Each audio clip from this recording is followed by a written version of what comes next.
Good afternoon and welcome to Working for You. I am Les Roy Williams. I thank you very much for joining us for our program today. As usual, your company from week to week is very much appreciated. This is a program where we bring you information with respect to what is happening in St. Kitts and Nevis in the public sector, in the government. And so we feature notable persons within the government and so we feature notable persons within the government who can give a report of what is happening in their departments and in their ministries. It's all a part of the good governance and transparency agenda of the government. Today we are going to be having a discussion on International Women's Day and the St. Kitts and Nevis National Gender Equality Policy and Action Plan. And this is a discussion that is going on with the Department of Gender Affairs.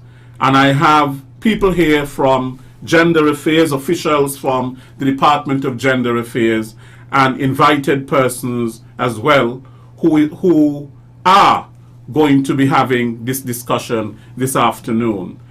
I would begin with Professor June Gishard Pine, OBE, BPW, and she will be speaking to us about the impact of COVID-19 on women's lives. And we are going to hear much more about that. There's a lot written about it, there's a lot that has been noted about it, and so on. So welcome, Professor.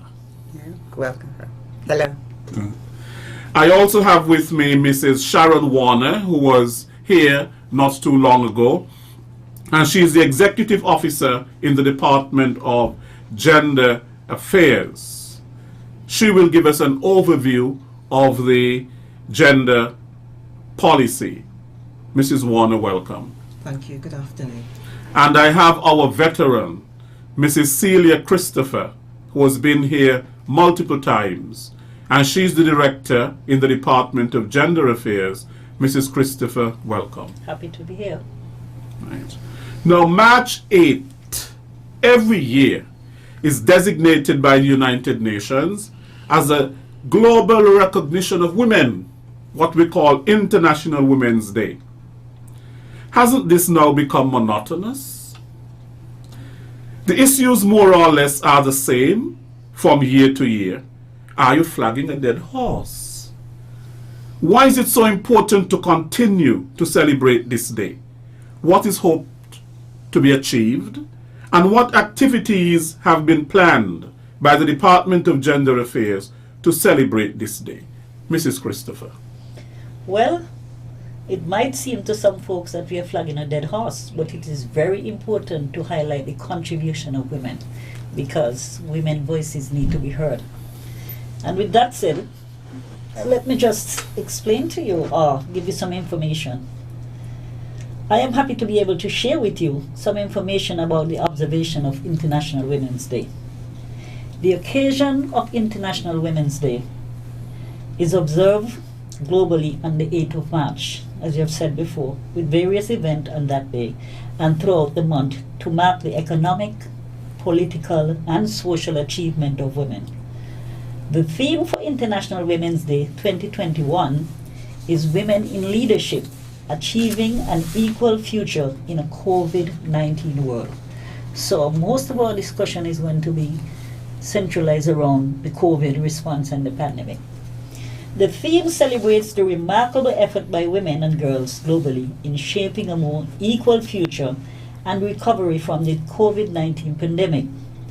Meanwhile, the campaign theme, #ChoseToChallenge, speaks to a challenging world becoming a more alert world.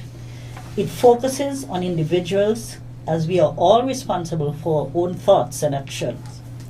The theme is particularly important as it focuses on COVID-19 in a world that has been forced to face health, economic, and social lockdown. It is also timely as it impacts primarily on women's lives. For example, women stand at the front line of the COVID-19 crisis, as healthcare workers, caregivers, innovators, community organizers, and leaders in combating the pandemic. Women's lives have also been impacted significantly through the loss of livelihood from the tourism and service industry sectors, both of which are predominantly female, as well as an increased caregiving responsibility following the closure of schools and daycare facilities. Confinement to the home also saw an increase in domestic violence, as individuals who had problems with relationships were forced to spend more time together.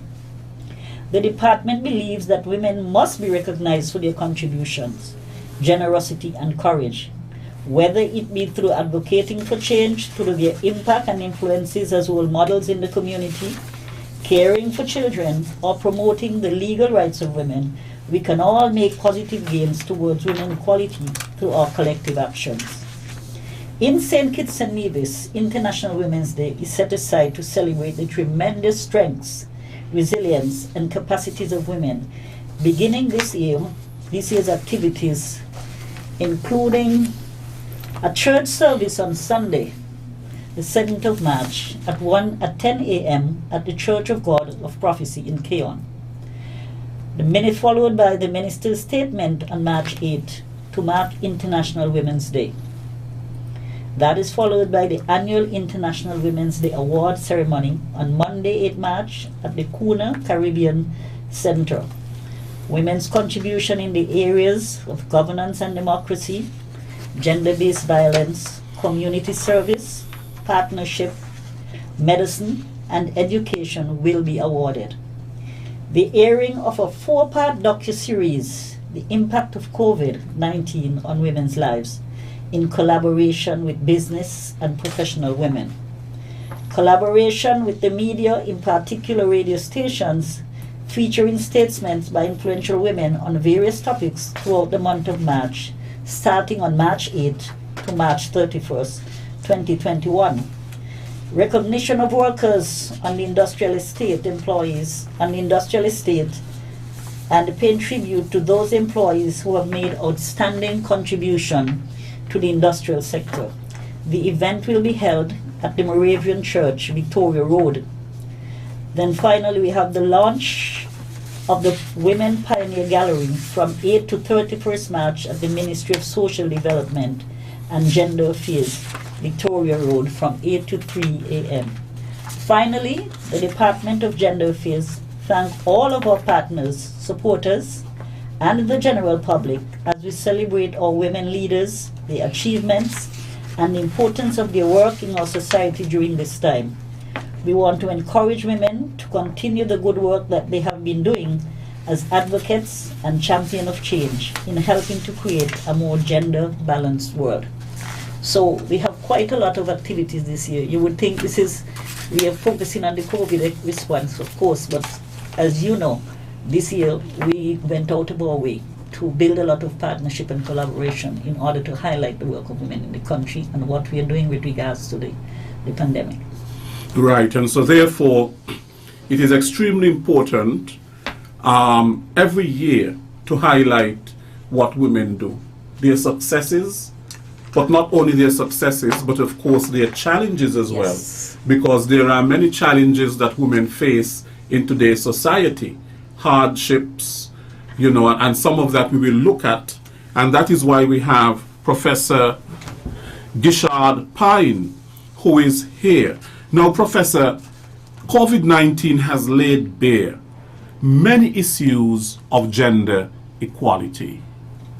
Although the virus doesn't discriminate in terms of gender, its impact on women has been devastating, much more than it has been on men. What is mainly responsible for this? I know we can speak about the economic impact on women. We can speak about the health impact on women. We can speak about unpaid care work. We can speak about gender-based violence. And we can speak about the impacts in terms of humanitarian and fragile settings and on human rights. What's responsible for that is really across the globe. most societies are structured so that they are unequal. The systems are unequal in relation to the access they give to women and to men, or males and to females. And that's really the underpinnings of the inequalities that have manifest as a result of COVID-19 also. Right.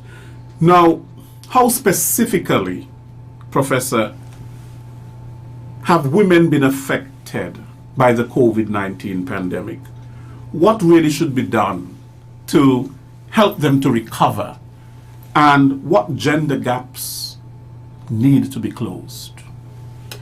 Well, I'm here to talk about the docu-series itself that BPW St. Kitts produced. What I can say is that much of what happened in St. Kitts and Nevis happened across the whole region. Because of our dependence on tourism, for example, and because women's roles are integral to the tourism industry across the Caribbean region. So what can be done? What we're trying to do is raise awareness of all of those issues, because we can feel that we're an island and that the troubles that we are having are unique to ourselves. And until we have these sorts of discussions and we create a dialogue and make people aware that actually these are familiar issues for all women, many women won't recognize that actually these are issues that we can pull together, become more aware of, and work together. Because I think we're very creative and talented, actually, the way we can improvise and work out solutions. And if we can pool all of that creativity, we'll find a whole raft of solutions that perhaps we wouldn't find if we just remained isolated and alone. So I think that's, in terms of what can be done, is to continue to raise awareness, continue to create a dialogue across womankind in the Federation. Beyond that, I'm not really going to say what should happen beyond St. Kitts and Nevis, but those main things, being aware of the sisterhood, how we can support one another, how we can understand each other's pain, and we can think together about the creativity that exists beyond our job roles, beyond our work, our existence as mothers and daughters and so on. There's so much talent that we have amongst us as sisters that we really need to draw those out in situations like this where we're in crises, and we have to think about what are our inner skills and what's the potential that's there for us to think about the skills that are perhaps subdued because of our roles that we have to do in employment or in our work in our home life and so on and so forth. So I think that's really the important things we should learn from COVID-19. Right, and a number of women, and you touched on it, work as domestic workers. Mm-hmm. They work in homes, in domestic situations. They're frontline workers, as Mrs. Christopher touched on. They work in hotels, whether if they're waiters or they attend to rooms and that sort of a thing.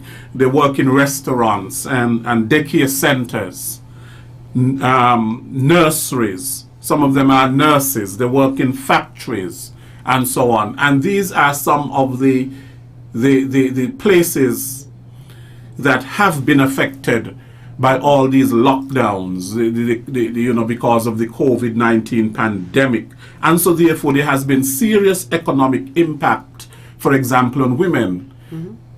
We know that some governments across the region and across the world, you talk about stimulus packages, mm-hmm. and that sort of a thing.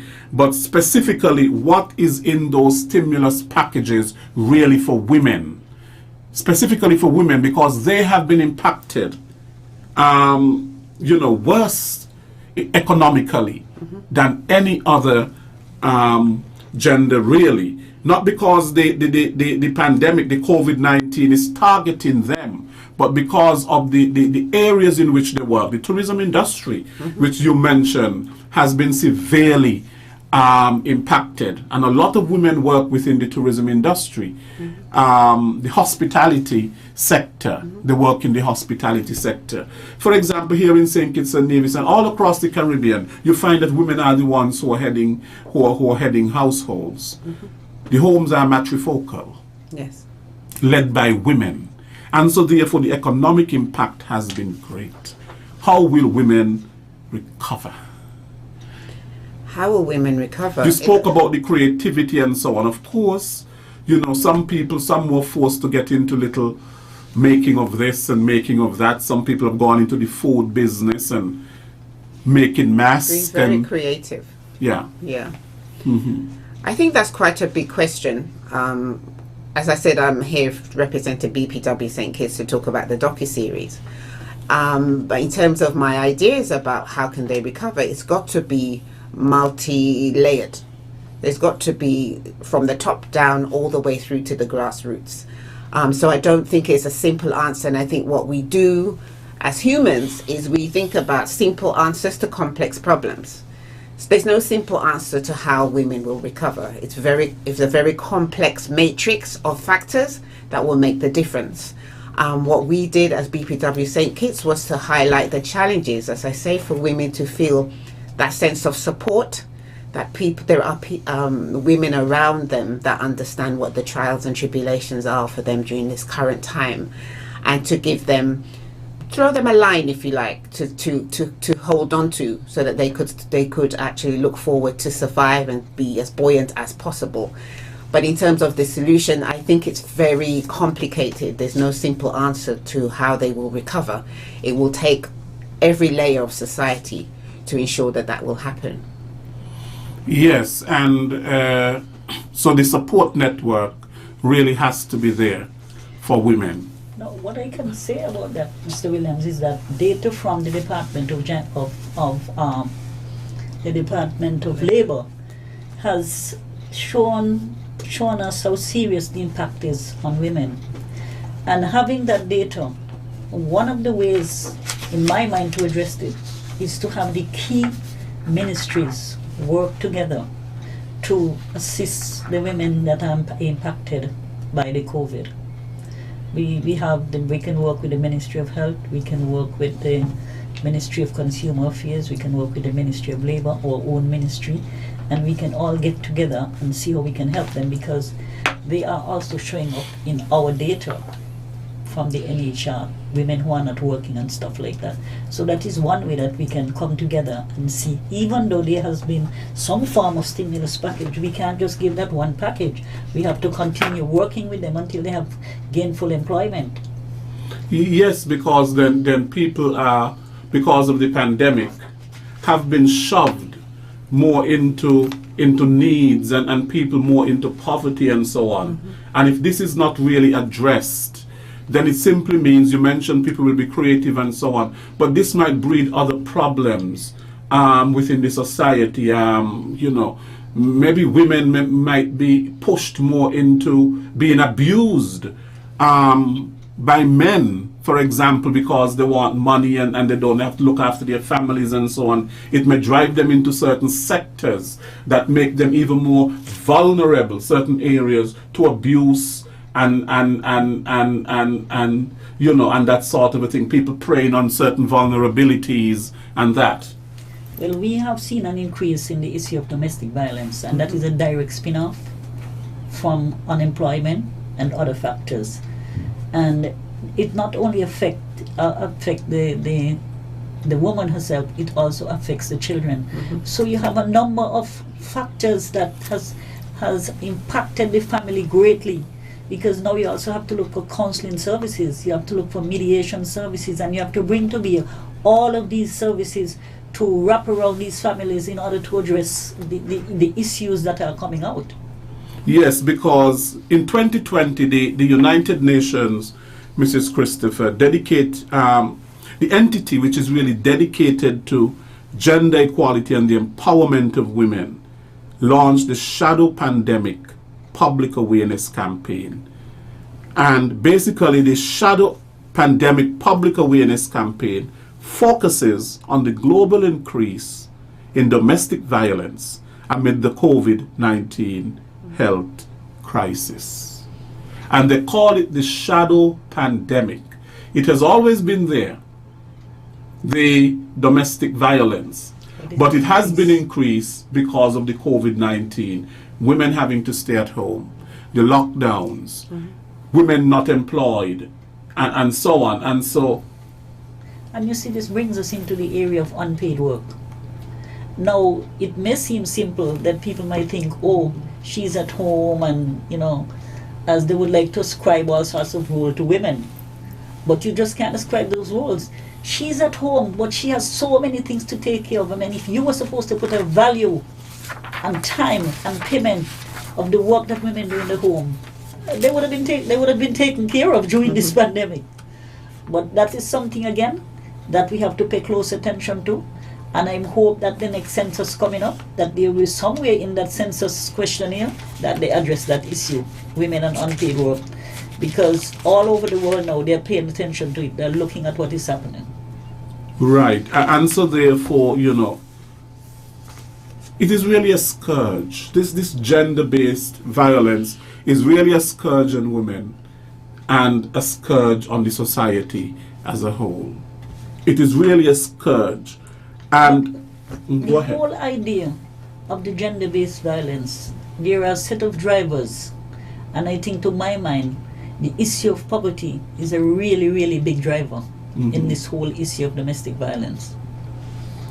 The issue of what? Poverty. Poverty. Yes. Because then it means then that you have to rely on someone else As you're saying, for your sustenance. As you said earlier, in some homes there is no income at all. And you know what that can lead to once there is no income in the family. A number of organizations have come forward and they have supported, try to support programs that help families and stuff like that. But it needs to be a more coordinated approach. And it can be a one-off thing. It has to be, my advice would be, is for those organizations to work through the Ministry of Social Services and build that partnership, so that when we have not just the pandemic but other stuff, the people know where exactly to go to get the assistance. Yes, they know where to go, but in your budget you can only provide for so many people.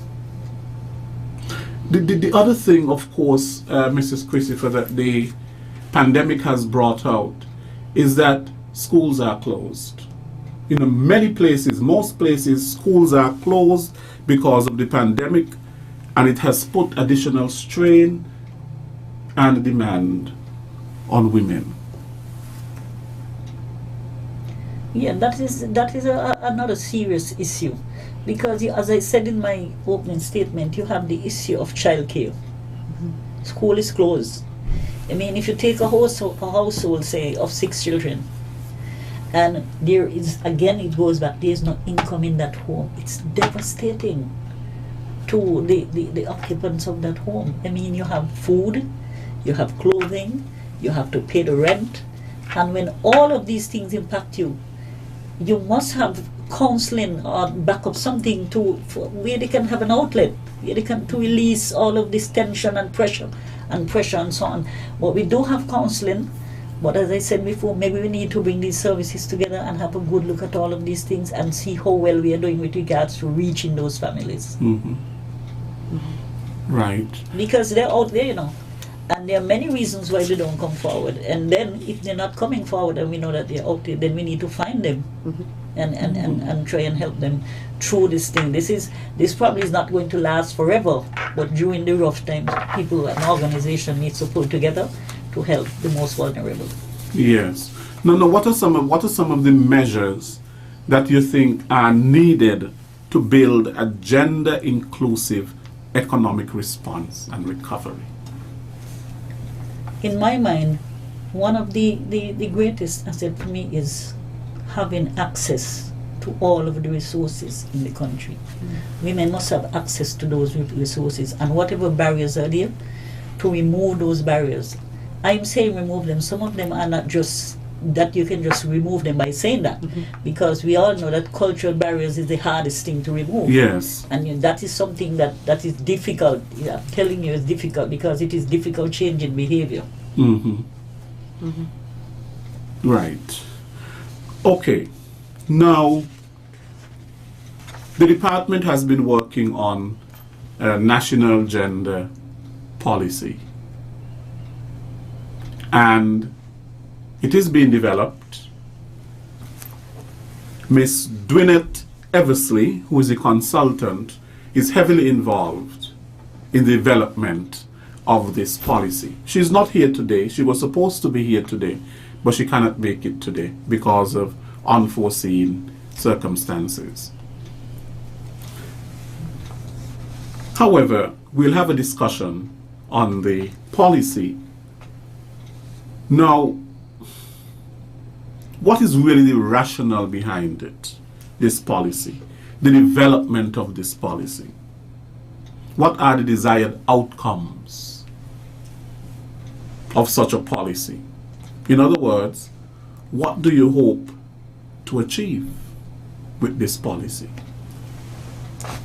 Okay, well, just to summarise very quickly, the Department of Gender Affairs in the Ministry of Social Development and Gender Affairs has spearheaded the development of a national gender equality policy and action plan. The intended outcome of the UNESCO-funded project is the development of a well-informed, comprehensive, national gender equality policy and action plan as an institutional framework that will assist the Government of St Kitts and Nevis in facilitating gender equality and empowerment in support of the Sustainable Development Goals. This will include the establishment of public oversight bodies and ministerial cooperation structures. The policy will contain guidance towards the implementation of gender-based and sensitive strategies both in the public and private sector in an effort to protect the human rights of citizens and residents. This would therefore serve to ensure that the rights and interests of men and women are at the core of the country's development agenda, which is envisaged to contribute significantly to positive, life-changing, measurable outcomes in the lives of citizens. The Department of Gender Affairs is committed to ensuring that both males and females are equal partners in shaping the economical, educational, political, cultural and spiritual development of the Federation of St Kitts and Nevis. The Department remains steadfast in its commitment towards fostering an environment that enables women and men to enjoy their full rights as equal partners in contributing to the overall development of the Federation. By way of background, the gender policy is a 2-year project. Phase 1 of the project was successfully completed in December 2019 and comprised of widespread consultations, public awareness and advocacy activities, which included the collection of qualitative stakeholder data through discussions, focus groups and roundtable meetings, which formed a significant component of the process. The department has now entered the second and final phase of the Gender Policy and Action Plan, which will run until December 2021. So the actual Gender Policy and Action Plan is intended to guide the transformation process towards gender equality and equity for all citizens and residents of the Federation. Right, I think you need to define two terms I heard a while ago. One is equality and the other is equity, because both of us, we're equal really in terms of our education, but there is no equity. Right. Okay. So, as you say, they are different terms, and it's quite important to define them separately. Equality basically is it's giving everyone the same tools and resources at the same time, making no distinction. But as has been mentioned earlier, society is unequal, so that has to be recognised. And in order to achieve equality, equity must be applied. So equity ensures that fair access for all based on their needs. So we know men and women are different and they have different needs, so we have to address those needs. Yes. And in some instances, interventions need to be made in order to give both men and women equal access to the resources of the country. Mm-hmm. For example, in the case of women, The provision of maybe daycare facilities for children will allow them to enter into the workforce. So that will give them access to be able to participate in working life within the society. Mhm. Okay. Now, Professor Gishard Pine, tell us a little bit more about the docu-series. Okay. How are you going to go about, putting this documentary together? Who will be your target persons in the society? Are you going to have a wide cross-section of women, because you're basically dealing with the impact on women, and so on, so we can really get a comprehensive documentary in terms of the impact of the pandemic on women's lives? Okay, the docu-series has already been produced. And Oh, it's it has? Yes, it's actually being broadcast at the moment on ZIZ TV on a weekly basis. Oh, that tells you how much I tune in. But yes. So that's one way that we're going to disseminate the information. But I represent the Training and Development Committee of the Business and Professional Women Club of St. Kitts. Right. That's what I do. And when we got together, my tenure started in May 2020. When we got together, we realized that we were handcuffed in a way because of COVID. We could no longer provide training that was face-to-face in the way that we were used to. So, like I said earlier, we had to be creative. We have to think, how do we reach a similar or a higher number of people with the activities that we do? And what came out of that was we had a discussion about lots anecdotal information, really. The different things we knew as women that were here, that were existing within the COVID pandemic. How was it affecting women specifically? And we came up with 6 areas. We came up with domestic violence, which we've touched on. We came up on physical and mental health challenges. We came across the work and home life balance that would be completely transformed for the working mother in particular. We came across the issue of loneliness and support. So for women who relied on community support and family support with the lockdowns, they were completely isolated. They couldn't just send the child to auntie or to the woman next door. They were there hemmed in with these children. So we talked about those issues too. And we talked about finances, of course, because not everybody has been brought up with this mentality that you must save a penny out of every, I'm from the UK, save a cent out of every dollar. So when the pandemic hit, took us all by surprise, and then we looked at our bank balances and thought, wow, we haven't got enough to survive. That's where the stimulus package came in. But then, of course, with any budgeting, we know that what has to come in has to equal what has to go out for us to survive. And that certainly wasn't happening for many women, even the ones for us who still had a job. So we wanted to focus on those issues. So I've noticed, for example, in episode 2, it's on work and home life balance. Now, as I was driving around with a filmmaker around the island, we noticed there was a sign on the road saying "Men at Work." Okay, and that kind of tells you talk about how do we become more aware. Most of us wouldn't notice. There's a sign that says "Men at Work," but it's part of my consciousness as a woman, and it underlines that is how the society is set up, to bring attention to the fact that men are at work. Your motif here, working for you, has a man digging, which symbolizes men at work. Yes. There's no sense that women are also working. There's no kind of visual image that tells women you're contributing to the society.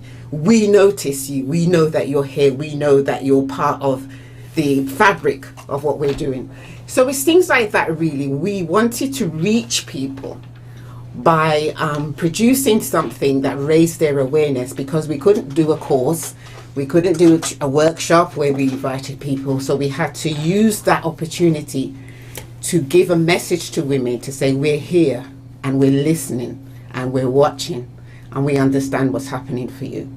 So those 6 areas actually, we used a range of media. The finances, we have the great Dawn Williams, who's well known across the island and has a brilliant history as being one of our top banking managers in St. Kitts and Nevis. She did a lesson on financial planning and creating wealth.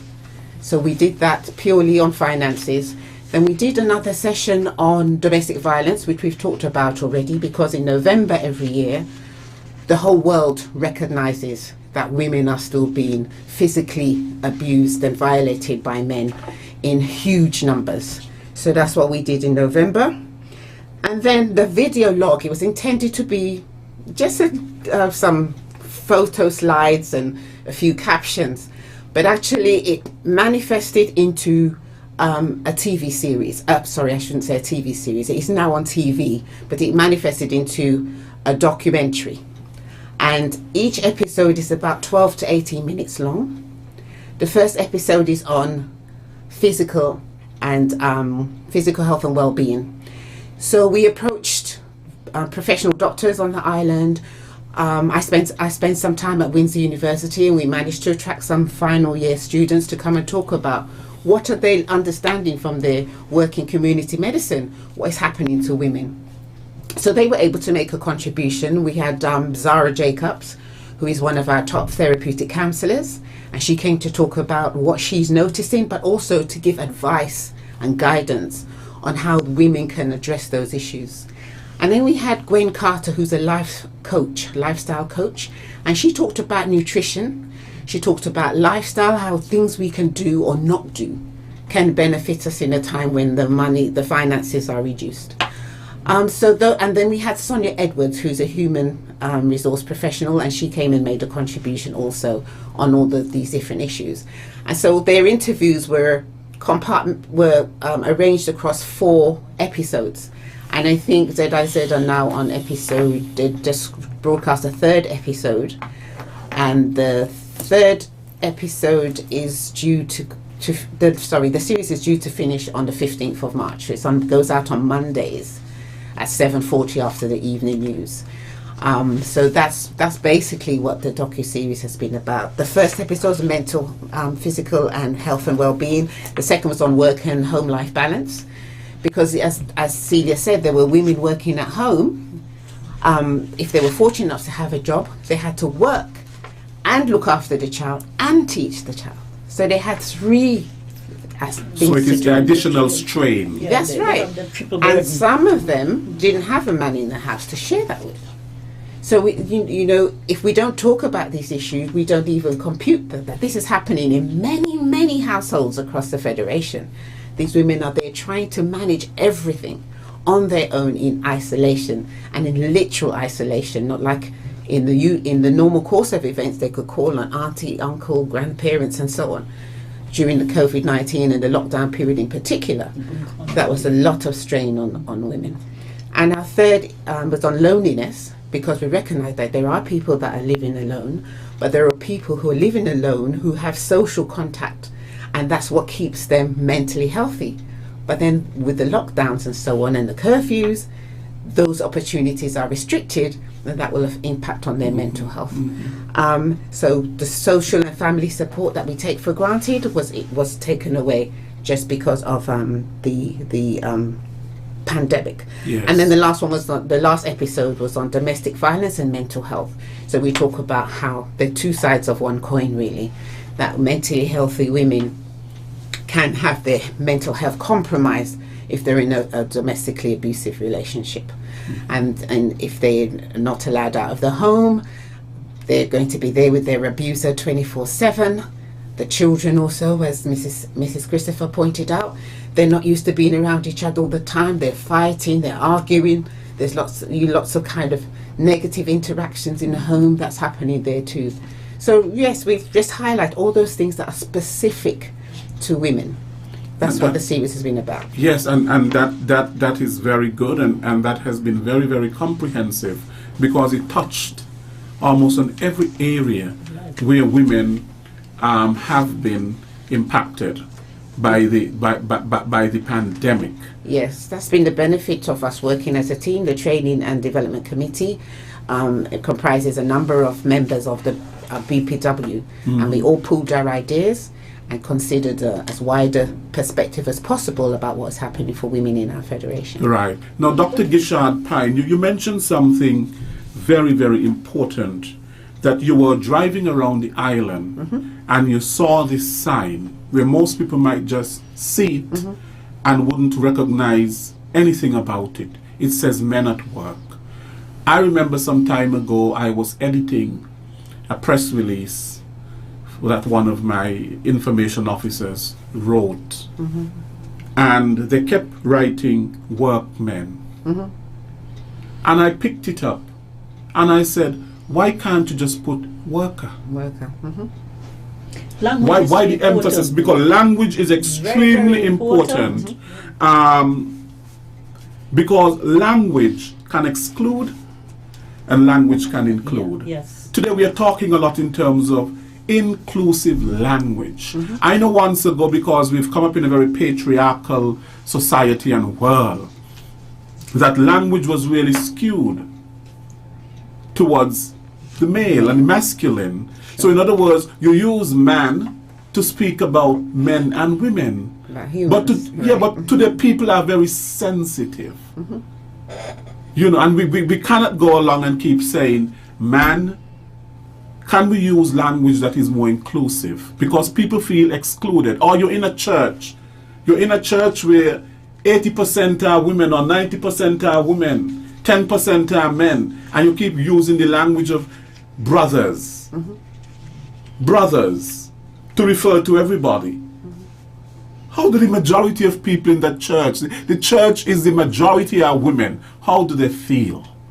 They feel excluded. Sometimes we don't think in terms of that. Language. But you see too, and this issue of the triple burden is very important to understand, because as women, we do these things and we just don't. That's a lot. We don't pay any attention. Yeah. You spoke about the church. They have to perform the role of community service. Women do that. They go to all the PTAs, they go to the church meetings, they go to all of these things. They have to work in their homes, take care of their children, and they still have their public life, they still have their work life to deal with. So you could imagine the pressure that they're under. When a man could just come from work and go and play a little domino and throw off a little steam and so on. The woman has to leave work, go home and start cooking and preparing and do that. And in the night, when she's going to bed, she's still thinking about tomorrow when she gets up. Oh, tomorrow I have to do this, then I have to go to this thing and so on. So this triple burden is so important to address. And I am a proponent of paid work in the home. Right. Because if you measure, if there was any way of measuring the time spent from the time you get home, just imagine you get off from work at 4 o'clock and at 10 o'clock at night you're in the kitchen still, or you're doing something in that home preparing for the next day. So you actually don't have any spare time for yourself, because you're going between these three roles constantly. Yeah. And I think the triple burden issue, which is exclusive to women, is that the women that were lucky enough to have jobs where they could work at home, many employees maybe didn't understand. They said, oh, you were fortunate you can just work at home, but actually she's having to teach the children, she's having to look after the house, she's had to cook the laundry, cooking, the cleaning, everything all by herself. And then the manager might be wondering, why are you not getting things done on time? Why is it this inadequate workflow? So the series was to highlight all of those issues. Really. And I really don't want to exclude them. And when I come here to speak, I always have to pay attention to that, because you do have some men who are taking care of their homes alone, and they raise children in those homes. So those men who are doing that, they have the exact triple burden like we have, but they are very few. But even being very few, that's an area that we need to focus on. How are we going to deal with these sort of issues? Right, and the unpaid work that is done, I think, in the home by women, a lot of people don't view it as work. And that goes back to our culture. Yes. Because remember, we See were it the as ones at home. duties rather Yeah, than work. yeah. Right, right. It's not work. It is your duty. Oh, it's your duty, and I normally say, listen, there's no label on my head that say anything in there belong to me. Everybody's supposed to take part in it. You're living in a home, and people are supposed to assist with these things. Right, and that also highlights the inequalities, no? Even in terms of work. Because is it really fair for a woman to be doing all this housework and the other party, the male, is not assisting? And on top There are of that, inequalities in terms of that. and on top of that, you have the issue of domestic violence. You now have all of these fighting with this triple burden, and added to that is the issue of domestic violence. So it's very difficult. It is very difficult for women and men who are raising families, especially alone. Right. Now, a few years ago, there's a movement that emerged, and they called it the feminist movement. And basically, the feminist movement grew out of the whole thing where women were being oppressed. But there are some people who haven't taken nicely to the feminist movement because they think, oh, women want to be like men. Or these women, they want to exclude men. They've gone to the point where, it's a woman's world. It's a woman's world. In fact, Beyonce had a song, she said, girls, they run the world. Who run the world? Girls. She sang it. And while that might be true to a certain extent, what you want or what you're trying to achieve is not an imbalance. And so therefore, some of the feminist movements perhaps have gone too far in creating an imbalance rather than creating a balance where you have gender equality. What is your opinion on that, Mrs. Warner? In terms of feminism and gender equality, are they the same thing? No, they're not the same thing, because feminism is mainly concerned with the rights of women. Feminism is the advocacy of women's rights on the grounds of equality of the sexes. However, gender equality is concerned with the rights of everyone, irrespective of gender.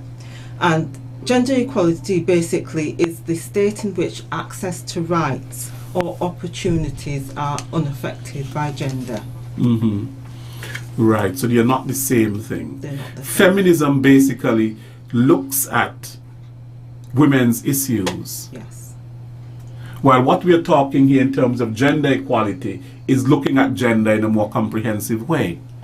It's looking at both males and females. It's so it's looking at other minorities and so on, which would fall under the category of gender.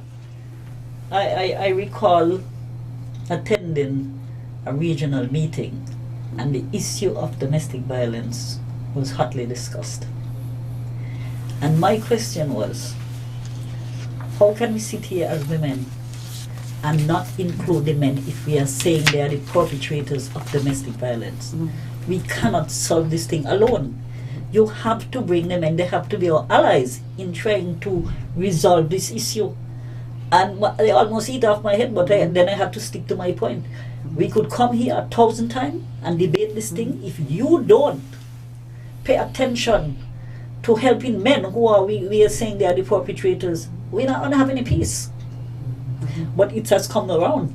It has come around now where we're getting involved. You have in the Department of Gender Affairs, we have victims that show up there. Many say kids are also victims of domestic violence. So now you have that, it has come full circle because you have those men up there. So when you're making these policies and legislation and all of that and so on, you have to take in account that you have to remove the barriers for everyone. Yes, and sometimes men... In some cases, because there are some specific cases where women may have some peculiar circumstances, and you need to address that in sometimes in legislation or policies. sometimes men do not report the abuse and the violence that they suffer at the hands of women. And the reason that they don't do it is because it's not a man's thing to do. You're going to be viewed as being weak. You're going to be viewed as being a sissy. You're going to be viewed as being an anti-man. We like to use that word, which is a very derogatory way. We used to like to use it towards people.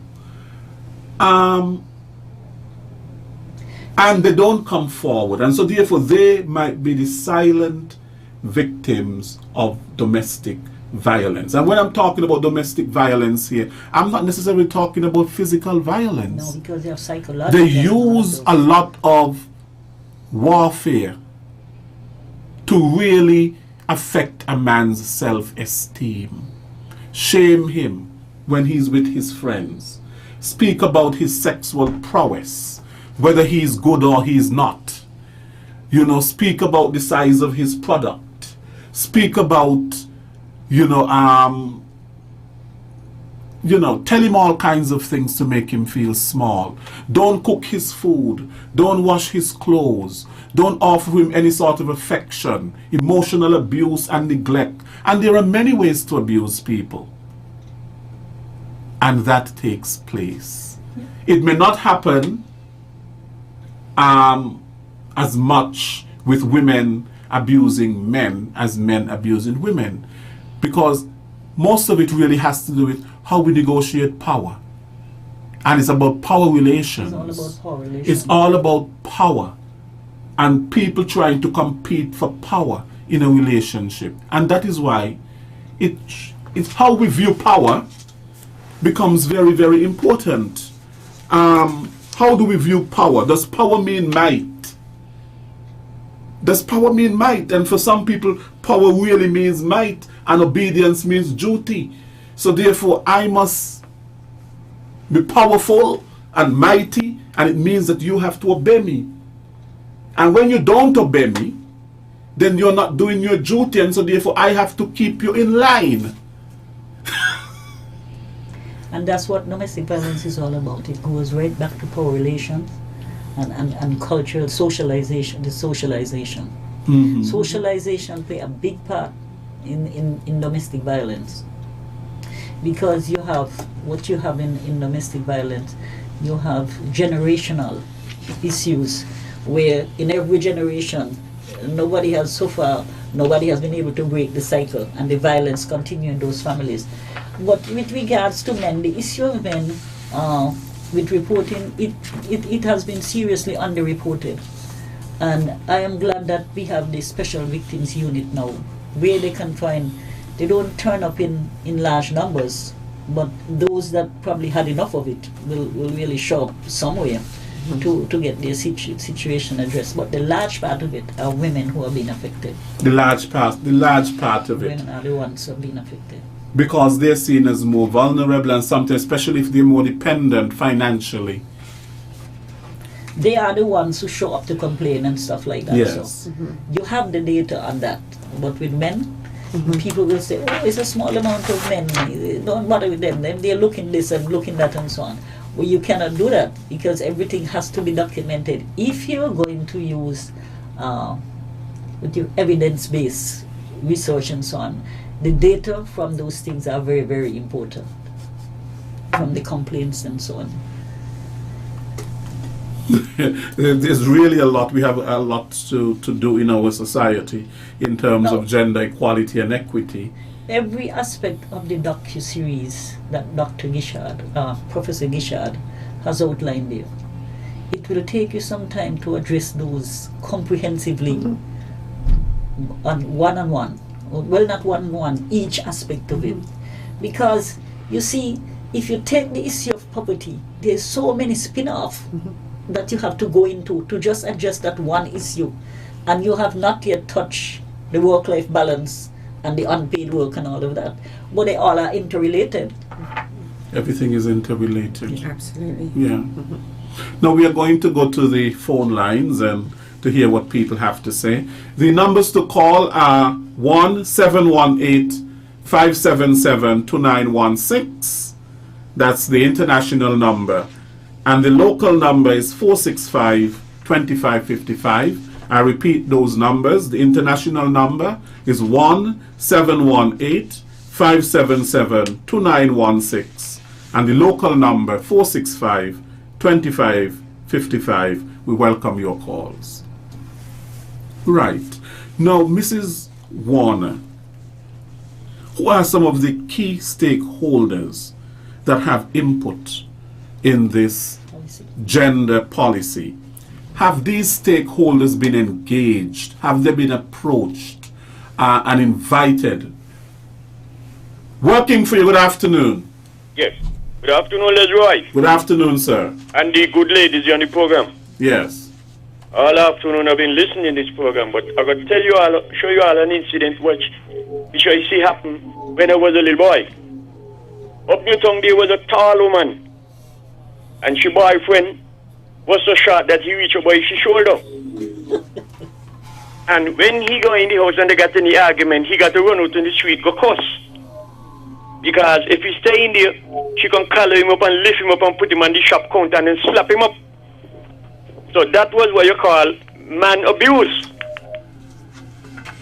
Well, let me say this, Is there a law on the books called statutory rape?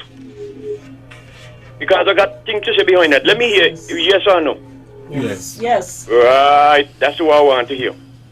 For against children. Yes, right? Yeah. Well, when a young girl under the age of consent, let's say a young girl 14 years, and when you look, she barely big with a child, that means she won't go cohabit with a man. And a lot of times, the man who cohabit with that 14-year-old girl, sometimes it does be the girl's stepfather. Well, it's any mother alone in the house can see she belly big. Everybody out there know, a lot of people know her age, and they can say, "How she belly big, and she's just 14." But what happened there? A lot of times the mother them just get paid to hush. And so therefore I'm saying this, whether the mother get paid, yes or not, the father, the stepfather, he break the law. And the law now, those who enforce the law supposed to step in. Don't wait until the mother comes and say, well, this happened, because the mother might get paid and she say, me ain't going away. And the law enforcers see it there and they leave it so. So what we going to do about that? I listen out here for the answer. Thank you very much for your call. This issue of sexual molestation against children is a serious, serious problem. And across the Caribbean, not just in St. Kitts. And you have agencies like UNICEF who is following this issue. And it ain't gonna be long from now before a couple countries going to have to really give account of not dealing with these issues. Because a child cannot give you consent. And I think it is time for us to move now, where it is the state against the perpetrator. So you take the parent out of it. Because as he said, you have unscrupulous parents who will take money to suppress the case or get rid of the case. Children, people say, oh, children lying and they make up stuff and so on. In somewhere there's some sort of truth. It may not be exactly how the child is putting it, but you can't just turn a blind eye and just say, well, oh, somebody want to make up something on somebody. I have very little tolerance for men, especially men who can be fathers and grandfathers and all of those things, molesting children. And again, to know what we're having here is not just the girls who are being molested. You also have the issue of boys being molested as well. So we have to pay more attention to the children in this country. We have to pay attention to the children and make sure that those people who do these things are punished, because they know fully well what they're doing. Yes, but yes, and that is very reprehensible. But he mentioned a specific case of that of teenage pregnancy, children who are on the age and who get girls who get pregnant, and usually it's an older man, and statutory rape. It's statutory rape. what is being done. Because he also mentioned that sometimes the parents are complicit in what is taking place and they do not report it, or they get money so that they can be silent. What I can speak to in the Ministry of Social Services is that there is an agency in that ministry, the Child Protection Services. When something like that happens and it is reported to the ministry gather the information and whatever else they have to do, and they move the case. If it's a situation where the law has been broken, they are not policemen, they are not enforcers in terms of policing, so they will refer the matter to the Special Victims Unit. What goes on from there, you still have to wait. But then, I sort of wear two hats, because from the Department of Gender Affairs, we have to ensure, especially girls, that they continue their education, and these sorts of things are barriers to them continuing their education. So I'll wait a little while to see what's happening, and if nothing is happening, then I alert the persons who are responsible and heading these things and wait to see what is happening. But you cannot wait forever, because there need to be action on this thing. And someone asked me the other day how many cases of sexual violence we have against children. I don't have that figure here in front of me, but I know that we have quite a bit. Mm-hmm. Mm-hmm. Yeah, it's a very serious matter. Mrs. Warner, you were talking about the stakeholders that have an input in the policy. How have they been engaged? What has been their response, their feedback? Right, okay. Because the policy has to be multi-sectoral. That's correct. Mm-hmm. Okay. In the first phase of the gender policy, in 2019, the policy was launched in November 2018. There were a number of focus groups. The consultant met with various NGOs, the public sector, the private sector, youth, faith-based organisations, single parents groups, etc. There were almost 20 focus groups that took place, and it's important to meet with the various sectors to take into account their needs, their experiences. As we know, there is gender inequality. There are different needs for the various genders. So it's important with policy and programs to take into account their needs, and in order to look at what is required to bring in on board equity and equality, to ensure that those groups have equal access and can participate fully in society. Mm-hmm. You see, policies that affects people's lives, you must have consultation. I believe in consultation. And so when we set out on the first phase of the policy, that was to cover a lot of groundwork with regards to the NGOs, the private sector, some public sector, because we had trained quite a bit of focal points in those sectors. Mm-hmm. And so you had to respect the views of those different groups, because they speak on behalf of people and so on. We had all that consultation going on. So the first part covered all of those consultation. Now the second part of the policy is going to be focusing on the oversight bodies, the government itself, the cabinet, to get the response to what we're going to be doing with regards to these things, because here's where the policies, and that's at the level where the policies and programs, and not programs, legislation and all of that. So there is where we are at with the second part of this thing, because we want to get a wide views of a wide cross-section of people, because these are things that are going to affect your life from birth to death, especially if they become legislation. And once they've been enacted, yes, they can be amended, but sometimes it takes a while to get them amended. So Mm-hmm. we have to make sure that we capture the relevant information in this policy. So what is the timeline for the completion of the policy? Because it would have to go to cabinet for cabinet's blessing, and then the subsequent laying of it in parliament. Well, the official closing date for the policy is December 31st, 2021. So obviously we are hoping to get the policy prepared and ready by November of this year for onward transmission for the necessary approvals. Okay, right. Now the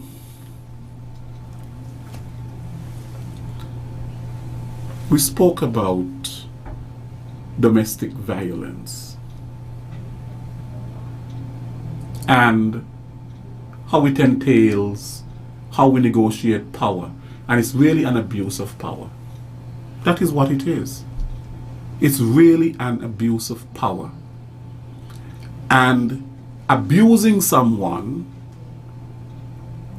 who you perceive to be more vulnerable than you are, or keeping someone or putting someone in his or her place. Control. What really can be done in our society, especially for our young people, in terms of the proper exercise of power and how they must treat others perceived to be even more vulnerable than they are? Because there's a lot of violence that goes on. You hear people calling people names. You hear all kinds of things. There's no tolerance. There's no compassion. There's no respect. And these are the fundamental values, really, that if they're not there, they lead to behavior like that. Dr. Gisha, what's your opinion? I think there has to be a cultural shift. I think you're asking about here in St. Kitts and Nevis. There has to be What is global? a major cultural shift. And it has to involve, as I say, the whole full scope of society. Churches, we all have to begin to walk the talk. You know, just saying, oh, I believe this, or people should do that, is insufficient to make those changes. We have not any evidence whatsoever that just talking about this or telling people what to do or referring people to this book or that book creates any lasting change, creates a healthier society, creates more wholesome relationships between males and females or partners of any description. Yes.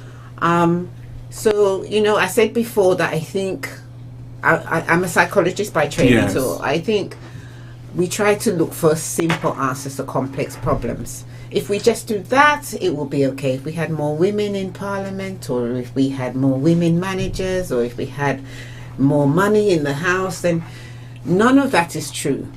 It really is a very complex and vast subject, and I think I get a sense that we're quite research averse here. And St. Kitts, we don't feel, maybe Nevis too, doing lots of research and finding out what is really going on from a scientific point of view, a social scientific point of view. And I think from my point of view, that is the sort of information I would want to work with to take things forward. I hear anecdotes every day. I hear about abuse every day. I hear about child molestation every day. But I hear about complaints that people are not imprisoned. I hear about complaints that people aren't arrested. I hear about people parents being paid off. These are all anecdotal information that has not led to any lasting change. So we need to do something different. As psychologists, we say you cannot do the same things and expect a different outcome. We have to do something different if we want to get a different outcome. So that is what I would say. I think we need to look at every element of society and begin to take it seriously and begin to walk the talk. Stop just telling people what they should do and actually live what we know is the best thing for children, which is children's rights, the best thing for women and men, which are human rights. We just need to do it now and stop just talking. But from my point of view as a social scientist, the research is really important. I wouldn't prescribe just doing something based on a story here and a story there.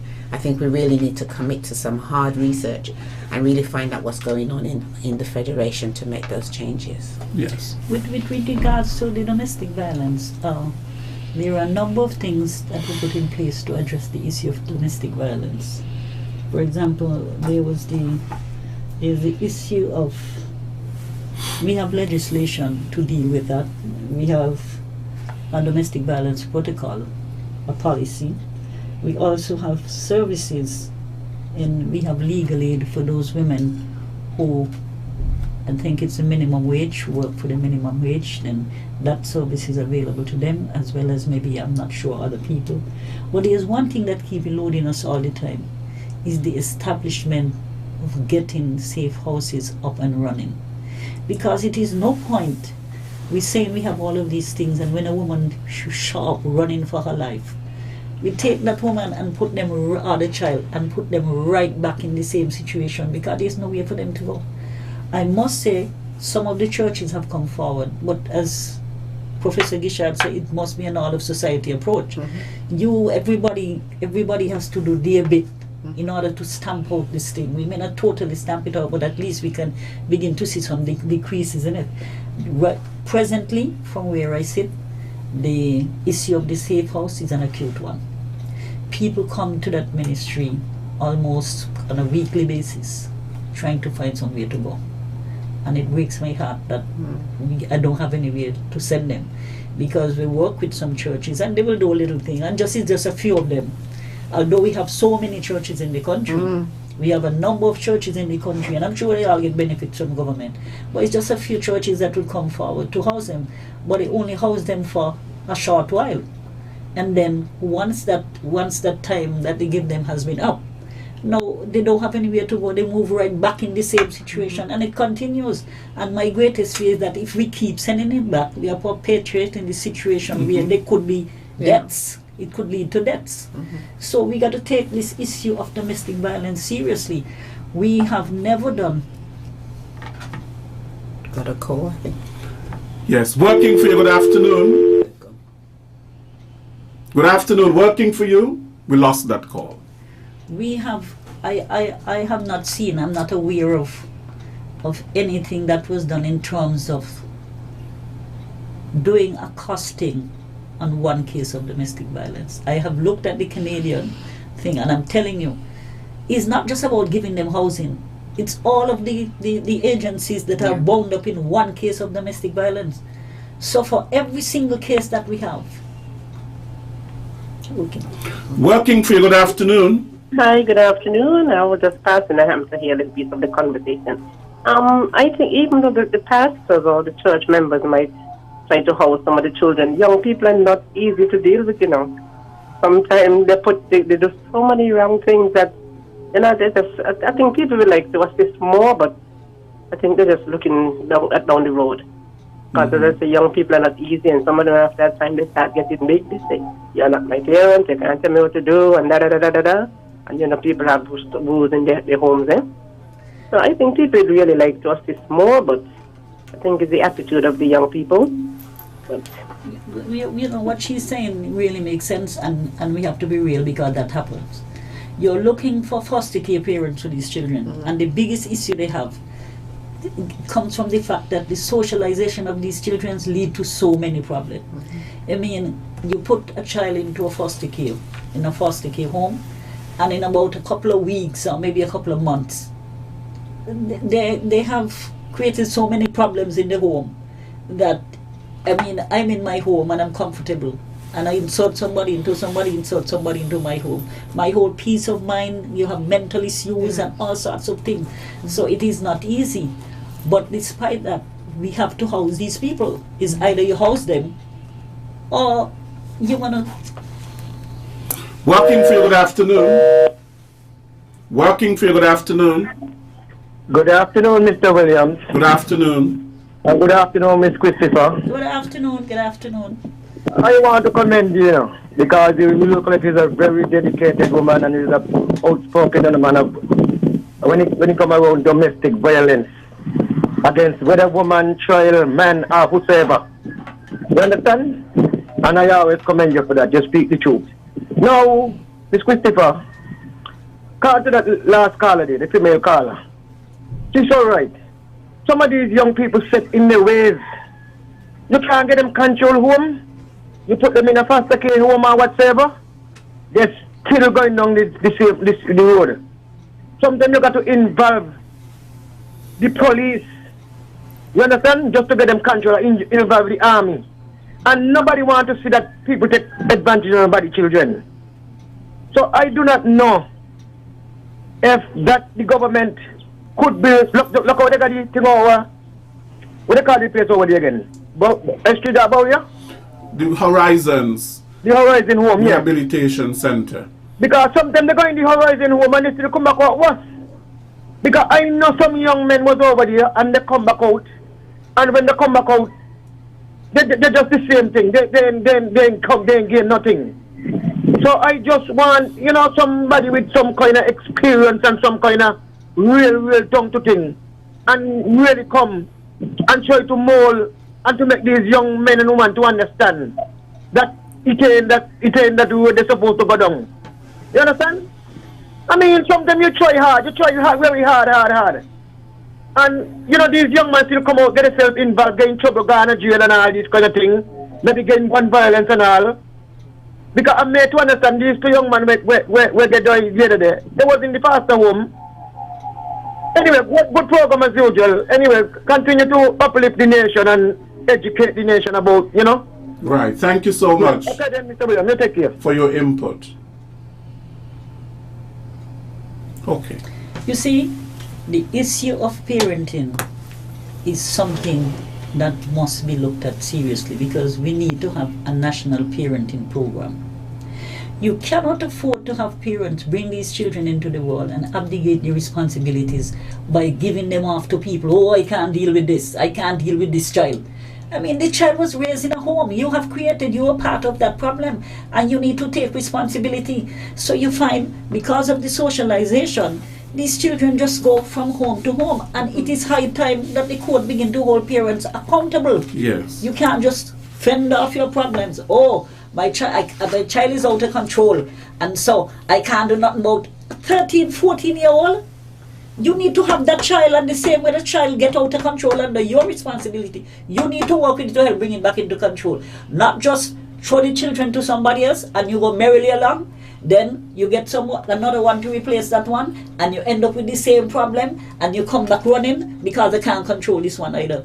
It's high time that we get a national parenting program and that the court begin to hold parents fully accountable for their children. Yes, parenting has a ripple effect, and there are also ripple effects, I believe, to domestic violence. Yes.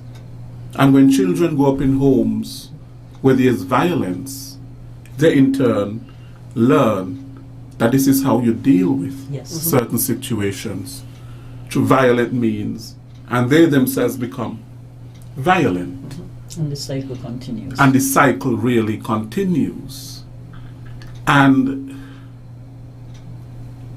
sometimes when you see children that are acting out, it's because of their experience. Absolutely. Yes, we are focusing on the behavior All of the the time. children. We blame everybody else, the church, the school, everybody else, but we would not put the blame at the home where it belongs. Because everything that starts with a child starts in that home. That is correct. And we know that there are many influences. For example, they have their peers, Yes, they have their and so on. But really and truly, it goes right back to the home. How that child has been socialized. What is really happening in that home? How do the children see their mother and father behaving towards each other? Is everything an argument? Is everything a fight? And then, the sick patterns emerge. Because then a child really learns that They live what they learn. what is love? They live what they learn. Love is arguing, love is cussing, as they say, and love is fighting, and love is that really love? But most of those parents have a history as well. We have to remember it starts. It's It's generational, yeah. It's intergenerational. When a child is born through their mother, they cry, but they're very calm and serene. So for a child to become violent, Criminals are not born, they are destructive, made. all of those things, something must have happened in their life. Something must have happened. Something must have happened to make them that way. Let me tell you of an incident that I saw. I was driving along the road by NHC, and there were these children coming from school. And they were in their uniforms and so on, and I saw the crowd, so I pulled over on the side and I got out to see what was happening. And there was a young guy there, and he was arguing with this other one. And the children surround them and they're egging them on and so on. And I heard when he swear about 4 or 5 indecent language. Mm-hmm. So I said to him, come here, and he came over. I said, why are you using those words? You should not be using those words. And I'm talking to him. And you know what he told me, and till this day I would never forget. He said, Miss, I try everything, and the only language he understands is some bad word. Mm-hmm.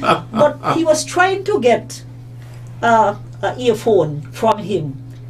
And when he swear the bad word, the guy actually threw, because he was telling him what he's going to do with him in the colorful language. And he actually threw the thing over to him. And the children started laughing because he said, I beg, I complained to the teacher, I asked people to talk to him, and he would not listen. And he realized now the only way he can reach him is by doing that. And that is terrible for our society.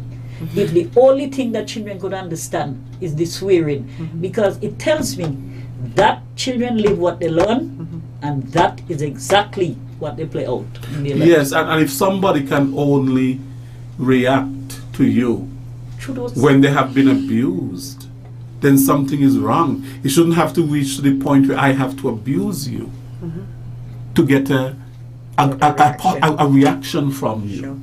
I should be able to ask you for something and you politely give it to me, if I deserve it, and if it's, you know, rather than having to reach to a stage where I have to nail you to the wall, use profanities and all of that just to get you to react. And I believe children behaving the way they are behaving, as Professor Jones said, there are things in their lives that have them so angry. Because children, they're born with a clean slate. So how do you get right? So how do you get from being like that to becoming a criminal? Along the continuum of life, there are things that happen that turn the child into a criminal. That is correct. And maybe because we, as a society, we have not addressed it. Yeah. Somebody is responsible. Ultimately, people have to take personal responsibility. But at the very same time, somebody is responsible in terms of the socializing, the monitoring, the shaping of that young person. That's what I believe. And when it's too far gone, when the ship has sailed, or when the horse is already bolted the gate, sometimes it is very hard to get that horse back. And sometimes that is basically what we are seeing. And then you say, oh, I cannot control this child, I cannot rule this child, and you know, children ruling their parents and controlling their parents. Something has to be wrong with that. It means that there's some level that they've lost respect. You know? Mrs. Warner, before we leave, and then Mrs. Christopher, because we are basically out of time, you are going to have a ceremony in which you award women. Yes. The International Women's Day ceremony. What are some of the categories in which you are going to award women? Because I take it that women, we are seeing the leadership of women and women's organization, their skills, knowledge, and networks that has led effectively in terms of the COVID-19 response and recovery. For example, here in our federation, we have leading that the CMO, Dr. Hazel Laws. She's a woman. Yes. And we have other women on the front lines who are working, a lot of our nurses and so on in the you know, healthcare professionals. We have been focusing on a couple of areas, such as governance and democracy in political decision making. We still have a long way to go. We have a few women who's in parliament, but that is not enough. And just being in parliament, we want to make sure the women who have place in parliament, that they represent our interests as women, and well, they're there for other reasons and so on, but that's why women support them and so on. Then you have gender-based violence, which is what we just discussed, and the spin-off from the gender-based violence. We have community service, building partnerships, medicine, and education. These are the areas. We have reduced the areas because of COVID. Things are rough, so the funding and so on is not as forthcoming as we used to have it. So those are the areas that we'll be awarding women in this year. Okay. Right, and I want to talk about, you see, we still put in gender-based violence. Although we have legal aid, there are some lawyers out there, there are some female lawyers who do a lot of pro bono service.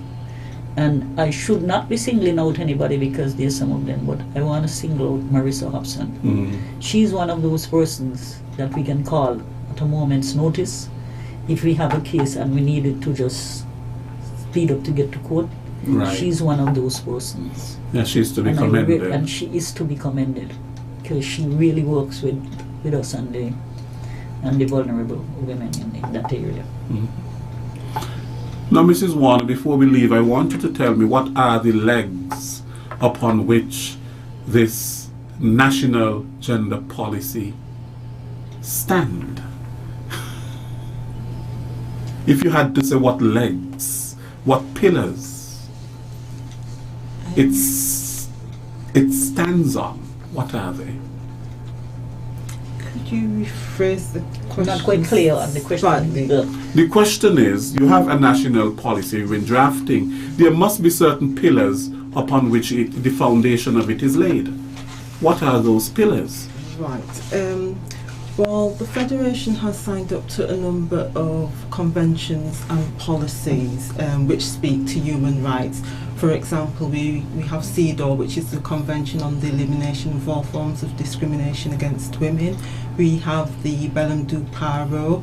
We have various human rights declarations, etc. that, because the Federation has signed up to, there is a responsibility for implementing the clauses of those federations, and the gender policy will take into account those principles and those pillars, really. Right. Okay. And Professor Gishard Pine, your closing words?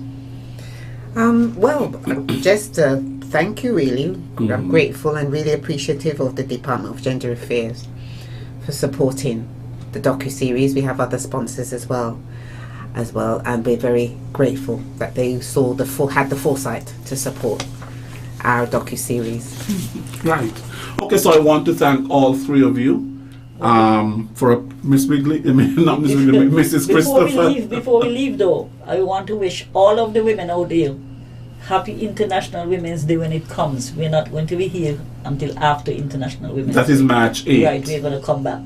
But I want to wish them happy International Women's Day. And likewise, I will do the same and wishing all women and girls, happy International Day on the 8th of March.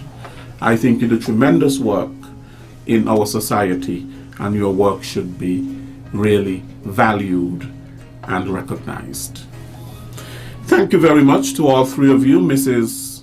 Christopher, Director in the Department of Gender Affairs, Professor Gishard Pine, the impact of COVID-19 on women's lives. I would like to have a discussion with you and hear a little bit more about your career. You spend a lot of time in the UK, yes, and so on, and you would have been a professor to university and all of that. Yes. Quite interesting.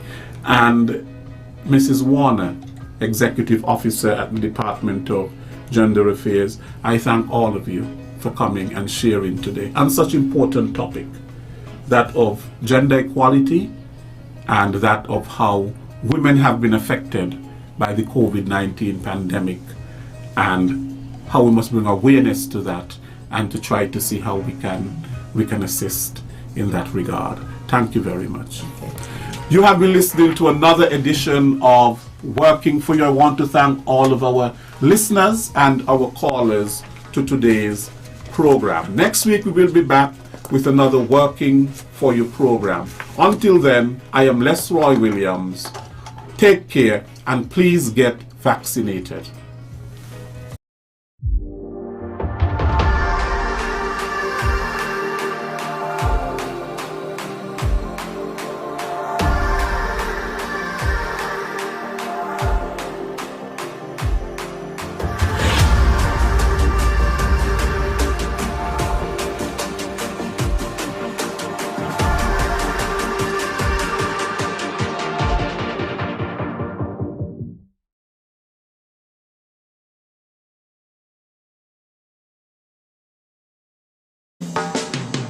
a weekly talk radio program which highlights developments of national interest and the activities of your St. Kitts Nevis government. Join host Lesroy Williams as he presents news, views, reports, and interviews about everything regarding the activities of the Team Unity government and the building of our communities and the development of St. Kitts Nevis. Tune in and call in to interact with your government and share your views regarding the upward forward development of your community and our beautiful Twin Island Federation. Working for you ears weekly, every Wednesday live from 1:30 p.m. to 3 p.m. on ZIZ Radio, Win FM, and Sugar City FM with rebroadcast on participating stations. Working for you.